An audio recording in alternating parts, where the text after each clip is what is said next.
하나님의 말씀은 열왕기하 18장 1절에서 8절의 말씀입니다.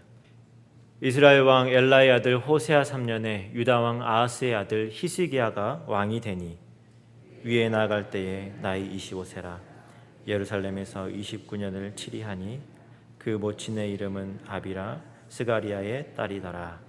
히스기야가 그 조상 다윗의 모든 행위와 같이 여호와 보시기에 정직히 행하여 여러 산당을 제하며 주상을 깨뜨리며 아세라 목상을 찍으며 모세가 만들었던 놋뱀을 이스라엘 자손이 이때까지 향하여 분향함으로 그것을 부수고 누수산이라 일컬었더라.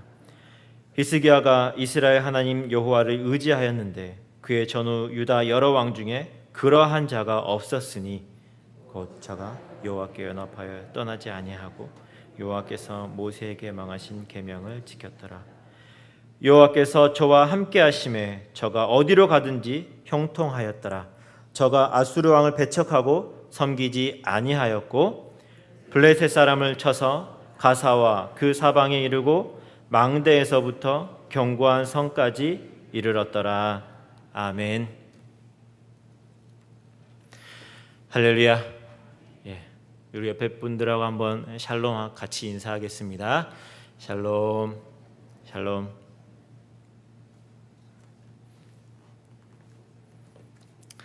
제가 대학생 때 그 활동하던 동아리가 그 CCC라는 단체였는데 그 인사말이 그 CCC의 인사말이 샬롬이었어요. 그래서 저희가 항상 그 대학생들 이렇게 만나면 샬롬으로 인사를 했던 기억이 샬롬교회 와서 그때 옛날에 그런 기억이 있었다는 것을 그때 알았습니다. 다시 한번 그걸 이렇게 새롭게 했던 기억이 있습니다. 너무 샬롬이란 말은 참 좋은 것 같아요. 평안을 비는 그 마음이 너무 아름다운 것 같습니다. 오늘 여러분과 함께 나눌 말씀은 그 제목은 여호와 보시기야라는 제목으로 말씀을 나누고자 합니다. 여호와 보시기에 무슨 제목일까? 무슨 내용일까? 궁금하시죠? 자, 한국은 그 체면 문화가 있습니다. 체면. 여러분 체면이 뭐죠? 체면을 차린다고 하잖아요. 체면이 중요하다. 이런 얘기를 많이 하게 되는데 그래서 우리는 체면 때문에 하는 일들이 참 많죠. 체면 때문에 어쩔 수 없이 마음은 없는데 어쩔 수 없이 하는 일들이 많아요. 체면이란 게 도대체 뭘까? 제가 국어사전을 찾아봤습니다. 뭐라고 나 있냐면 남을 대하기에 떳떳한 돌이나 얼굴. 그러니까 쉽게 말해서 남에게 보여지기 위해서 하는 행동들을 다 이 체면으로 이렇게 이야기를 합니다. 그런데 이 한국 사람보다 더 이 체면 문화가 심한 곳이 있습니다. 중국입니다. 중국 사람들은 한국 사람보다 훨씬 더 이 체면 문화가 심합니다. 제가 중국에서 1년간 선교를 할 때 그 한 번은 이제 제가 속한 이 선교팀이 그 전도를 저희가 전도하고 양육한 그 친구의 집을 방문을 한 적이 있었어요. 그래서 그 대학생이었는데 그 친구가 근데 그 친구 집을 저희가 이제 방문을 그 팀들이 같이 방문을 했었습니다. 근데 이 친구가 굉장히 가난한 친구였어요. 굉장히 가난한. 그래서 그 친구의 집을 저희가 이제 가는데 그 저는 태어나서 지금 그런 시골은 처음 가봤습니다. 그런 시골은 제가 어렸을 때 저희 아버지가 시골에서 목회를 하셨는데 그때가 한 88년, 89년 제가 초등학생 때였으니까 그때 이제 목회를 하셨는데 시골에 이제 그 읍내에서 아버지 교회가 있는 그 시골 이제 그 동네로 가는 길이 그 포장이 안 된 그 흙길이었어요. 흙길. 그래서 비가 오면 그 다음 날이 되면 이 웅덩이가 곳곳에 물웅덩이가 있어가지고 그걸 이렇게 피해서 잘 이렇게 가야 되는 그런 이제 시골이었습니다. 근데 그 시골보다 더 시골이 있더라고요. 제가 처음 알았어요. 그때 중국에 그 친구 집을 방문하면서 그런 시골길. 근데 그때가 2006년이었던 걸로 제가 기억을 해요. 2006년. 근데 가로등도 없고 온통 그 저녁이 되니까는 그 석탄으로 그리고 나무로 이렇게 연료를 떼니까 하얗게 이렇게 우리 시골에서 저도 어렸을 때 그 시골에서 자랐을 때 이렇게 하얗게 올라오는 그런 시골을 그때 방문을 했었습니다. 2006년에요. 그런데 이 친구가 정말 가난한 친구인데 얼마나 저희를 극진히 대접하느냐면, 저희가 그 여행을 가는 중이었는데 여행 중간에 그 친구 집을 방문한 건데, 그 친구 집에 머무는 동안, 며칠 머무는 동안 모든 경비를 다 자기가 다 대주는 거예요. 그리고 거기서 이제 시내 쪽으로 나가는 모든 경비며, 그리고 음식도 정말 저희가 보지 못한, 그 친구는 아마 평생 먹어보지 못한 그런 음식들이 대접이 되는 것을 보면서, 아니 그 굉장히 부담스러웠어요. 좋다기보다는 굉장히 부담스러웠습니다. 저희가 그 친구의 상황을 아니까, 너무 가난하고 어려운 그 상황을 아니까 오히려 그게 굉장히 받으면서 부담이 됐었던 기억이 있습니다.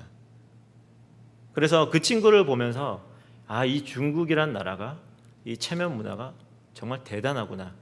친구를, 그리고 자기의 가까운 사람을 대접하기 위해서 빚을 내서라도, 옆에 있는 이웃집에 가서 빚을 내서라도 그 사람을 대접하는 그런 체면 문화. 그런데 여러분, 우리 신앙생활은 사람의 시선을 의식하는 이런 체면을 차리는 신앙생활이 되어서는 안 되겠죠. 사람이 나를 어떻게 보느냐라는 것은 사실 신앙생활에서는 그렇게 중요하지 않습니다. 우리는 오히려 하나님을 의식하는 신앙생활을 해야 합니다. 그런데 이게 참 쉽지가 않죠. 하나님을 의식한다. 사람을 의식하기는 쉬운데 하나님을 의식을 하면서 신앙생활을 계속 한다는 것은 사실 쉬운 일은 아닙니다. 보이지 않는 하나님을 의식하면서 계속적으로 우리가 신앙생활을 한다는 것은 많은 수고와 노력이 필요한 일입니다. 이것은 중심의 문제예요. 마음의 문제입니다. 오늘 히스기야 왕은 바로 이것과 씨름을 한 왕이에요.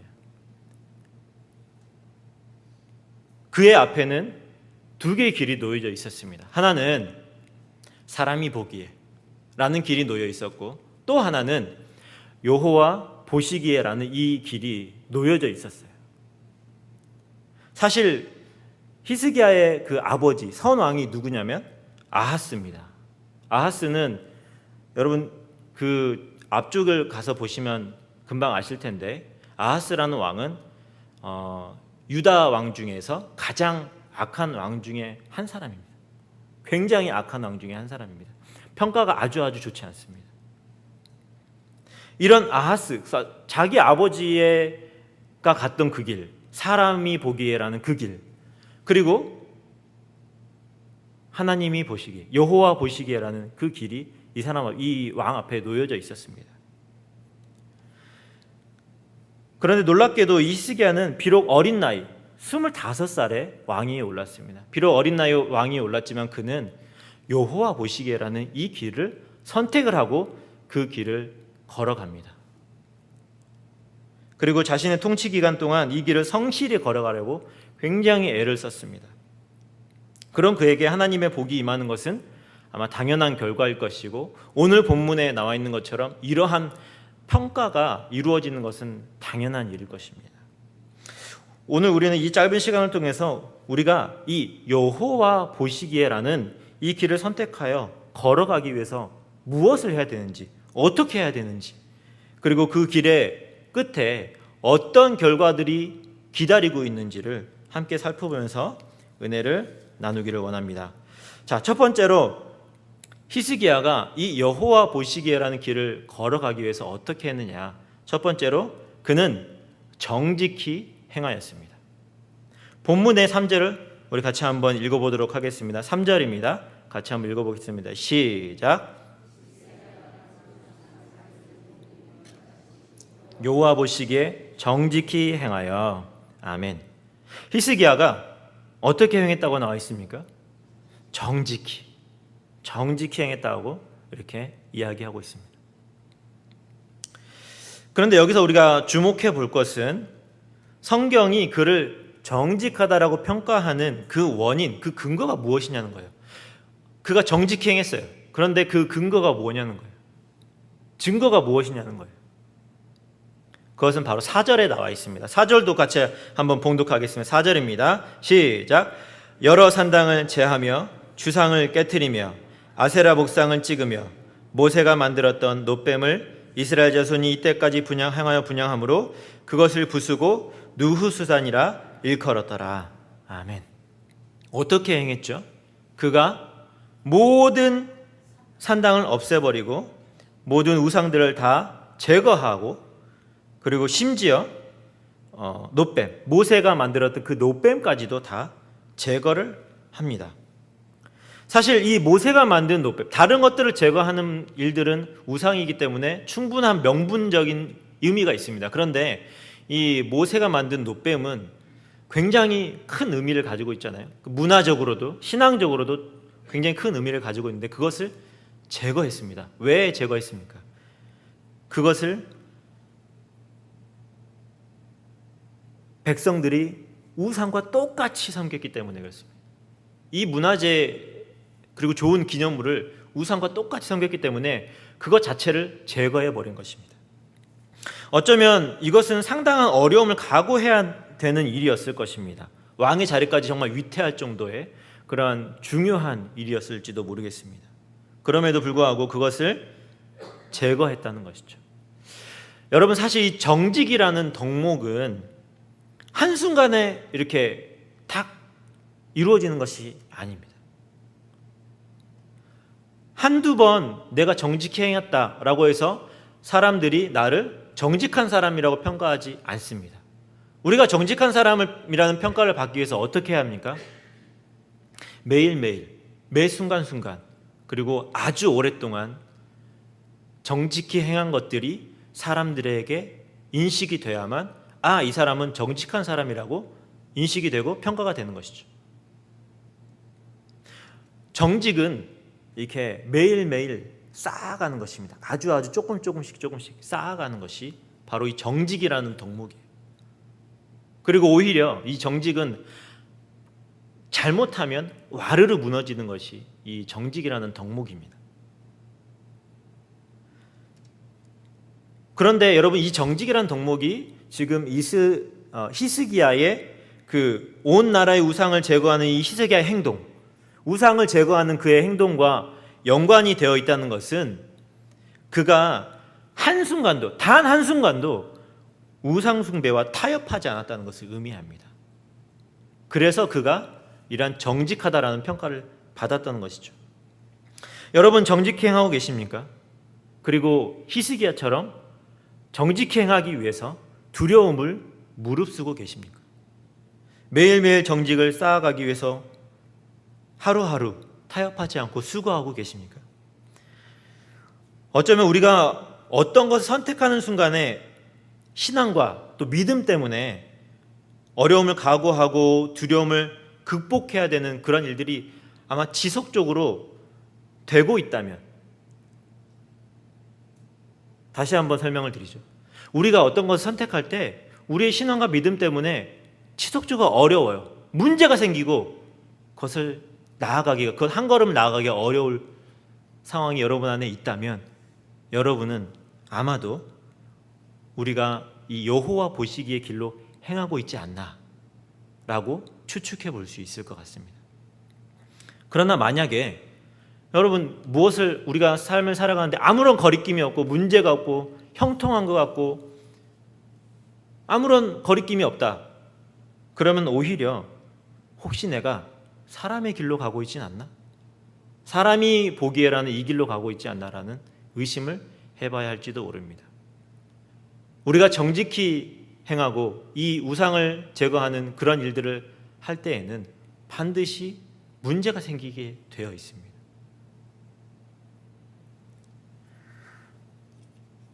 그러므로 여러분, 우리를 좀 돌아보고 생각해보고 이 말씀을 통해서 한번 돌아보시기를 바랍니다. 정직에 대해서 한 가지 재미있는 예화가 있어 소개를 합니다. 제가 신학생 때 그 어떤 목사님께서 이제 신학교 부흥회 때 오셔서 간증을 하시면서 그 자신의 이야기를 한번 하신 적이 있었습니다.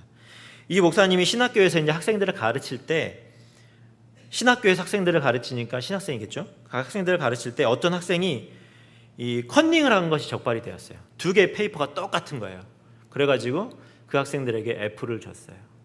그랬더니 그 학생이 찾아왔습니다. 한 번만 용서해 달라고, 한 번만 자신의 이 잘못을 용서해 달라고 이렇게 와서 사정사정을 했어요. 그런데도 목사님이 꿈쩍을 하지 않았죠. 안 된다, 바꿀 수 없다라고 이렇게 꿈쩍을 하지 않았어요.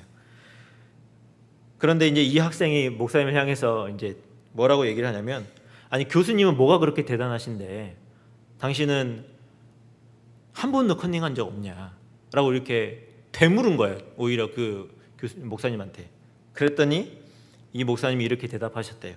내가 너 같은 학생이 있을 것 같아서 한평생 컨닝 한 번도 안 했다.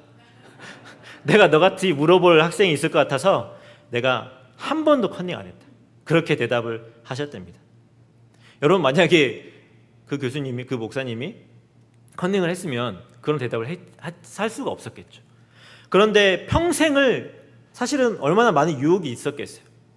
그냥 한번 흘끔 보는 거, 얼마나 많은 유혹이 있었겠어요. 그런데 그것을 하지 않고 내가 이것을 나중에 내가 이것을 통해서 누군가에게 올바른 말을 해줄 거라는 기대감을 가지고 정직히 행했다는 것이죠. 이분이 누구냐면 그 안양의 열린교회를 담임하고 계시는 김남준 목사님이십니다. 여러분, 정직은 쌓는 겁니다. 매일매일 꾸준히 쌓아가는 것입니다. 우리가 정직을 쌓아갈 때 우리가 바로 여호와 보시기에 이 길로 행하게 되는 증거가 되는 줄로 믿습니다. 두 번째로는 여러분, 여호와를 의지하는 것입니다. 의지하는 것. 본문의 5절을 보시면 히스기야가 여호와를 의지했다라고 이렇게 말씀합니다. 자, 그런데 이렇게 보면 우리말로 보면 좀 이렇게 헷갈려요. 그래서 영어를 보면 영어에서는 이 의지했다라고 이 단어를 trust라고 이렇게 표현을 합니다. 믿었다는 것이죠. 여호와를 의지한다는 것은, 하나님을 의지한다는 것은 그분을 믿는다는 것입니다. 그분의 신실하심을 믿는 것이 바로 여호와를 의지하는 것입니다. 히스기야는 하나님을 믿었습니다. 이런 그의 믿음을 5절 하반절에서 이렇게 얘기를 합니다. 5절 하반절에 이렇게 얘기를 합니다. 그의 전후 유다 여러 왕 중에 그러한 자가 없었으니. 그러한 자가 없었다는 거예요. 전후에 아무도 이 히스기야 같이 행한 사람이 없었다는 것입니다. 그에게 어떤 믿음이 있었는지를 아주 정확하게 보여주고 있는 것이죠. 사실 믿음이라는 것은 어떻게 측량할 방법이 없습니다. 믿음이 좋다, 나쁘다, 믿음이 크다, 작다, 믿음이 깊다, 얇다, 이것을 우리가 측량할 사실은 방법은 없습니다. 기준도 없고. 그러나 성경은 이것을 비교를 측정을 해주고 있는 거예요. 이 사람보다 네가 낫다. 전후의 어떤 왕들보다 네가 나를 더 믿고 신뢰했다라고 지금 히스기야를 평가해 주고 있습니다. 사실 히스기야는 왕이죠. 한 나라를 이끄는 지도자입니다. 나라를 이끄는 중요한 위치에 있었기 때문에 그가 가진 부담감은 굉장히 컸을 거예요. 그리고 사실 또 자기의 선왕인 그 아하스, 자기 아버지가 지금 나라를 완전히 뭉개 놓았기 때문에 그것을 다시 세운다는 것 자체가 굉장히 큰 부담이었을 것입니다. 뿐만 아니라 바로 이웃나라 북이스라엘은 지금 아수르의 침공으로 인해서 거의 멸망 직전에 와 있는 그런 상태, 위태위태한 상태.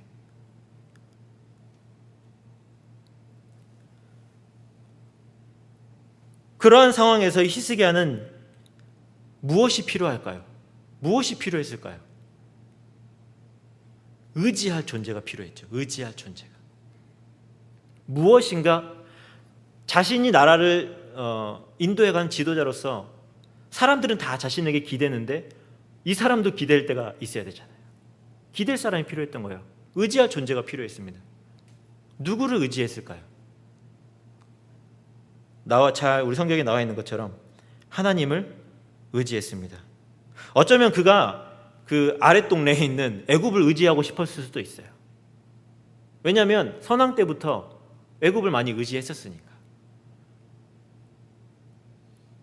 애굽을 의지할 수 있었습니다. 그리고 또 강한 군사력을 키워서 어떤 군사력을 가지고 그것을 의지해서 이 나라를 좀 이렇게 안정적으로 키워가려고 하는 생각도 있었을 거예요. 그러나 그는 여호와를 의지했습니다. 놀랍습니다. 왕이잖아요. 절대 권력을 가지고 있는 자가 자신의 힘과 자신의 지혜와 또 이웃 나라를 의지할 수 있는 충분한 여력이 있음에도 불구하고 그는 여호와를 의지했습니다. 그의 이러한 행동이 여호와 보시기에 길로 가게 되는 그러한 원인을 제공한 것이죠. 사실 믿음은 위기의 순간, 절체절명의 순간에 드러납니다. 평소에는 잘 드러나지 않아요. 이 사람이 믿음이 좋은지 잘 드러나지 않습니다. 언제 나타나냐면 그 사람의 가장 위기의 순간, 절체절명의 순간에 그 믿음이 드러나게 되어 있습니다. 나의 힘으로 아무것도 할 수 없다고 느껴지는 그 순간, 아무런 소망이 없다라고 하는 그 순간에 믿음이 드러나게 되어 있는 것이죠. 어떤 사람은 자신에게 소망이 없다고 느껴지는 그 순간에 패닉에 빠지고 아무것도 하지 못하게 되는 사람이 있습니다. 또 어떤 사람은 자살과 같은 극단적인 선택을 하는 사람들도 있습니다. 방법이 없고 소망이 없기 때문에. 그러나 그들에게는 이런 믿음이 없기 때문이죠. 그러나 절망의 순간에 다시 일어나서 하나님께 나아가는 것, 그것이 바로 믿음이 있다는 증거입니다. 저희 가정이 지난 3월에 겪었던 큰 슬픔을 이겨내는 것을 주변에서 많이 보시고 칭찬을 많이 해주셨어요. 정말 잘 이렇게 이겨내는 것을 보시면서 칭찬을 많이 해주셨어요. 저는 그것이 저희 두 사람이 대단해서가 아니라고 분명히 생각을 합니다. 저희가 한 것은 딱 하나, 하나님을 믿고 하나님을 신뢰하고 하나님을 의지한 것밖에 없습니다. 아무것도 보이지 않는 그 순간에 저희가 할 수 있는 것은 그것밖에 사실은 없었어요. 그 행동밖에 할 수 있는 것이 없었습니다. 근데 그 믿음이 저희가 슬픔을 이겨내고 어려움을, 고통을 이겨내는 가장 큰 원동력이 되는 것을 시간이 지나면서 더 경험하게 됩니다. 우리가 저희 가정인 사실은 모든 것을 포기하고 한국으로 돌아갈 수도 있었어요. 많은 것을 그냥 놓고 한국으로 돌아가고 싶은 마음도 사실은 있었거든요. 그런데 믿음을 가지고 기도하면서 보니까 저에게 남겨진 사명이 있다는 것을 깨닫게 되었고, 또 하나님이 하실 일들에 대한 어떤 꿈과 비전들을 가지게 되었습니다. 그렇습니다. 여러분, 히스기야가 이 여호와 보시기에 이 길로 갈 수 있었던 것은 바로 그의 믿음 때문입니다. 그가 하나님을 의지하고 하나님을 믿었기 때문에 이 길로 나아갈 수가 있었던 것입니다. 여러분, 하나님을 믿으십시오. 끝까지 모든 것을 다하는 그 날까지 하나님을 믿고 의지하시기 바랍니다. 세 번째로 히스기야는 여호와께 연합하였습니다. 우리 6절을 다 같이 볼까요? 6절을 같이 한번 봉독하겠습니다. 18장 6절 같이 한번 보겠습니다. 시작. 곧 저가 여호와께 연합하여 떠나지 아니하고 여호와께서 모세에게 명하신 계명을 지켰더라. 아멘. 자, 히스기야가 여호와 보시기에라는 이 길을 걸어갈 수 있었던 것은 그가 여호와께 연합하였기 때문입니다. 그런데 여기서 이 연합이라는 말이 우리말로는 설명이 잘 안 돼요. 이 연합이라는 말은 사실은 이게 어떤 뜻이냐면 붙어 있다, 꼭 붙어 있다, 꼭 잡다, 붙잡다 이런 뜻입니다. 그러니까 영어로 united가 아니라 이것은 영어로 제가 이렇게 보니까 hold fast라고 나와 있더라고요. hold fast, 붙잡다, 꼭 붙잡다, 그런 의미로 나와 있습니다. 자, 그러니까 이 6절의 말씀을 다시 한번 해석을 해보면 히스기야가 여호와를 꼭 붙잡고 놓지 않았고 여호와께서 모세에게 명하신 계명을 지켰다, 이렇게 해석을 할 수가 있습니다. 그러니까 붙잡았다는 것이죠. 연합하였다는 의미는 하나가 되다 이런 뜻이 아니라 사실은 히스기야가 하나님을 꼭 붙잡았다라는 이런 의미입니다. 그런데 여기서 히스기야가 여호와를 꼭 붙잡은 것을 증명하는 행동이 뭐였냐면 그것은 하반절에 나와 있는 것처럼 모세에게 명하신 계명을 지켰다라는 라는 것을 통해서 그가 여호와를 붙잡았다라는 것을 알 수 있다. 그 증거다라고 우리 지금 그렇게 얘기를 합니다.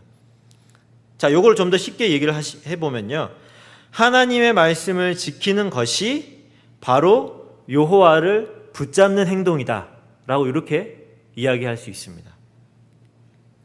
자, 우리가 말씀 안에 거하면서 말씀을 지키는 것을 하나님은 자신을 붙잡는 행동이라고 이렇게 말씀하십니다. 이것은 이게 신약에 보면 예수님의 한 가지 말씀을 통해서 좀 의미가 확실하게 좀 드러납니다. 우리 한번 찾아보겠습니다. 요한복음 14장. 신약성경 요한복음 14장 21절 한번 같이 한번 보겠습니다. 요한복음 14장 21절.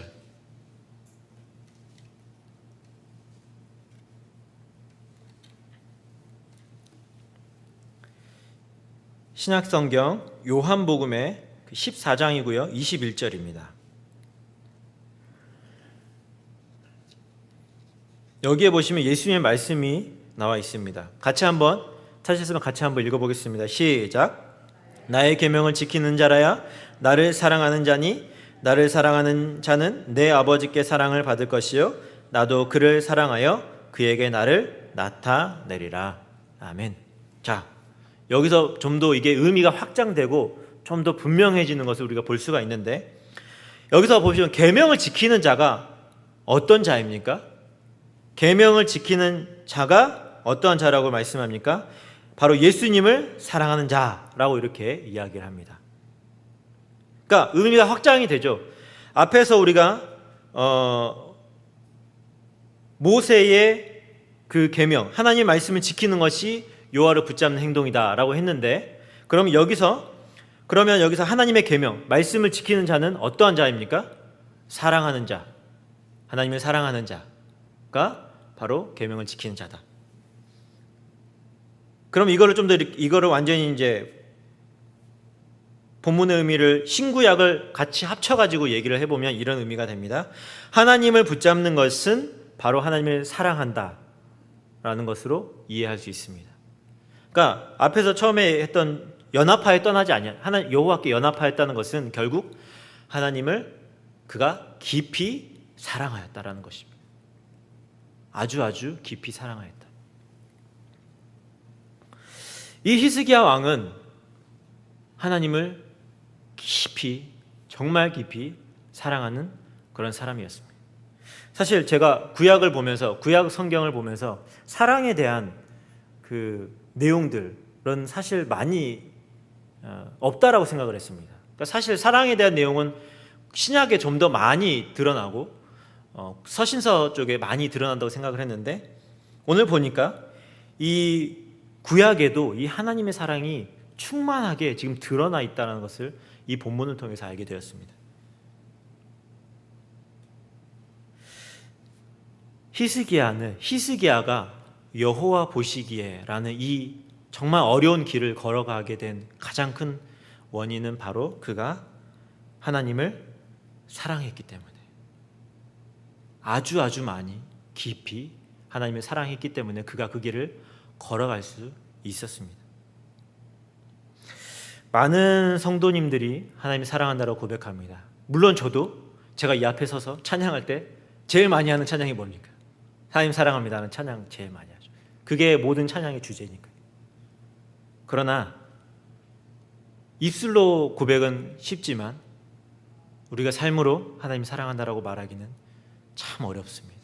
쉽지 않습니다. 그러므로 어떻게 보면 이 히스기야가 구약의 왕으로서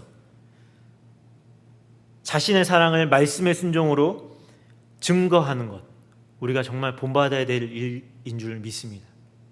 여러분, 하나님이 사랑하신다면 하나님의 말씀을 열심히 마음을 다해서 순종하고 지키시기를 바랍니다. 이것이 바로 여호와 보시기에라는 이 길을 걸어가는 놀라운 비결인 것을 다시 한번 깨닫습니다. 말씀을 맺습니다. 여호와 보시기에라는 이 길을 걸어가게 된 세 가지 원인을 살펴보았습니다. 그렇다면 우리가 그 결과를 한번 보아야 되겠죠. 그 결과가 무엇입니까?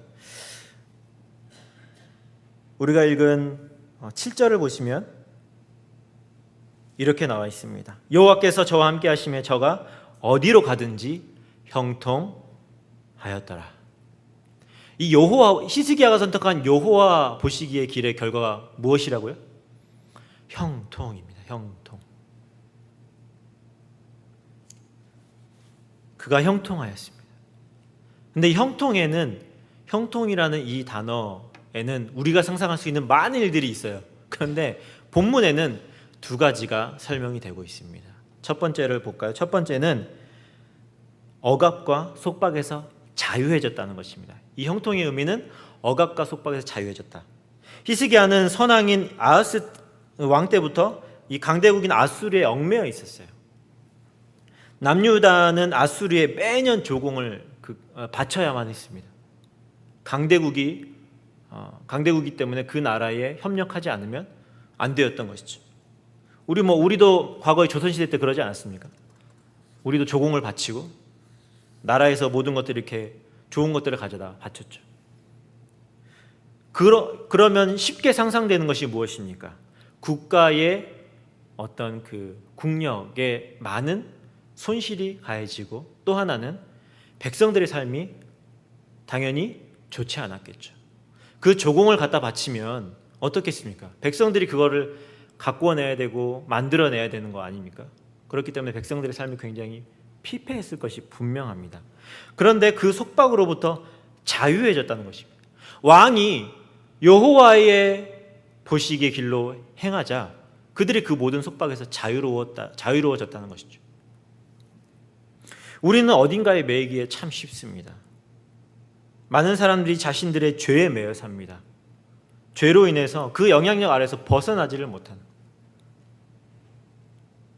어떤 사람들은 많은 돈에 매이기도 합니다. 그리고 혹은 자녀들에게 매이는 분들도 있어요. 제가 이 땅에 와서 많이 보는 것 중에 하나가 기러기 아빠, 심지어 기러기 엄마도 보았습니다. 자녀들에게 매여 있는 것이죠. 우리는 어딘가에 매여 있습니다. 그러나 여호와 보시기에 길로 행하는 우리에게는 이 모든 억압과 속박에서 자유해진다는 것입니다. 이 길은 이 세상의 모든 얽매이는 것을 벗어버리고 주님이 우리에게 주시는 가벼운 짐을 메고 가게 하는 그 길입니다. 지난 주일 담임 목사님 설교 기억하시죠? 본문이 마태복음 11장 28절에 30절의 말씀인데 거기 보면 이 말씀과도 연결이 되어 있습니다. 수고하고 무거운 짐진 자들아 다 내게로 오라. 내가 너희를 쉬게 하리라. 나는 마음이 온유하고 겸손하니 나의 멍에를 메고 내게 배우라. 그러면 너희 마음이 쉼을 얻으리니 이는 내 멍에는 쉽고 내 짐은 가벼움이라 하시니라. 우리가 그 길을 따라갈 때에 여호와 보시기의 길을 따라갈 때에 우리는 자유해집니다. 두 번째 결과는 형통의 결과는 확장입니다. 확장되는 것입니다. 8절을 보시면 이스라엘 지경이 확장되는 것을 볼 수가 있습니다. 블레셋 지경들을 이스라엘이 다 자기의 것으로 만들고 거기로 이제 거하게 됩니다. 그들의 지경이 확장이 된 것이죠.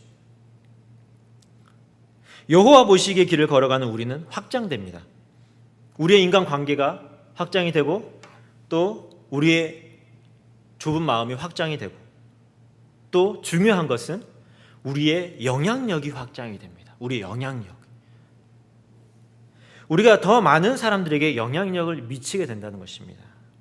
여러분, 우리의 믿음이 많은 사람들에게 선한 영향력을 미치게 된다면 그것보다 영광스러운 일이 있습니까? 우리의 믿음을 누군가 듣고 그의 삶이 변하고 그가 올바른 믿음의 길을 선택하고 나아갔다라고 하는 것보다 더 좋은 기쁜 소식이 있습니까? 없습니다. 그것만큼 영광스러운 일은 없습니다.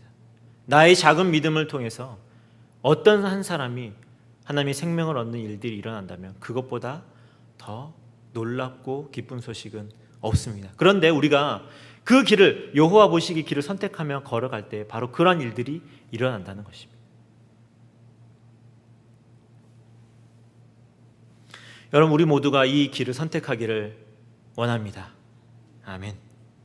이것은 정말 어떻게 보면 커다란 비전이자 꿈입니다. 히스기야는 사실은 완벽한 왕은 아니었어요. 역사적인 기록을 쭉 다시 한번 보시면 히스기야가 완벽했던 왕은 아닙니다. 그러나 하나님은 많은 그의 실수가 있었지만 그의 실수를 다 덮어주시고 결과적으로 그를 평가하실 때 그가 내가 사랑했던 그 다윗 왕의 길을 따라갔다라고 평가하십니다. 그리고 여호와 보시기에 이 길을 잘 걸어갔다라고 그를 칭찬하시고 평가해 주시고 계십니다. 지금 당장 우리가 완벽해지지 않습니다. 저보다 더 오래 사셨잖아요. 어떠세요? 완벽해지셨던가요? 아니죠.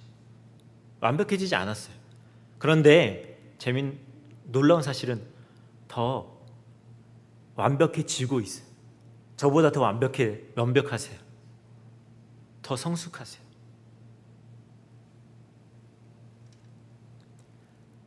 매일매일 실수해도 괜찮습니다. 매일매일 더 우리는 하나님 보시기에 이 길을 선택하여 걸어갈 때 더 완전해지고 온전해지고 하나님 보시기에 아름다운 사람으로 그렇게 날마다 더 전진해 갈 줄로 믿습니다. 여러분, 하나님은 중심을 원하십니다. 우리의 중심이 날마다 이 여호와의 길을 선택하며 나아가시기를 주님의 이름으로 축원합니다. 기도하시겠습니다. 주님, 실수투성이인 우리를 날마다 기쁘게 받아주셔서 감사합니다.